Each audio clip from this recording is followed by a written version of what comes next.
ఇది కలియుగం. కలియుగంలో అధర్మం ఎలా ఉందో చూద్దామా ఫ్రెండ్స్? గుడికి వెళ్ళి మగవాళ్ళ సంఖ్య కంటే జిమ్కి వెళ్ళి ఆడవాళ్ళ సంఖ్య ఎక్కువ. అనాథాశ్రమంలో ఉండేది పేదవారి పిల్లలైతే, వృద్ధాశ్రమంలో ఉండేది ధనవంతుల తల్లిదండ్రులు. పూజలు చేసి మనం దేవుడి కోసం వెళ్తాం, కానీ దానం చేస్తే ఆ దేవుడే మన కోసం వెళ్తాడు. మనం సంతోషంలో ఉన్నప్పుడు పాటలు వినాలి, అదే బాధలో ఉన్నప్పుడు ఆ పాటను అర్థం చేసుకోవాలి.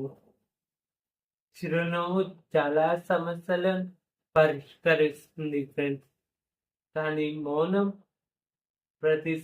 అసలు ఆ సమస్యను దగ్గర రాకుండా చూసుకుంటుంది.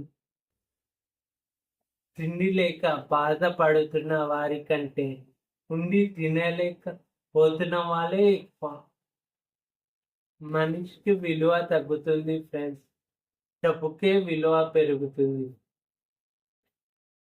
బాధలో ఉన్న వారిని చేరదీసే వాళ్ళు తక్కువ, బాగున్న వాళ్ళని వేధించే వాళ్ళే ఎక్కువ.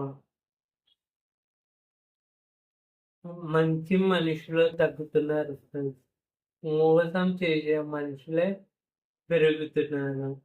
ఎందుకంటే ఇది కలియుగం. కలియుగంలో అధర్మమే పరిపాలిస్తుంది.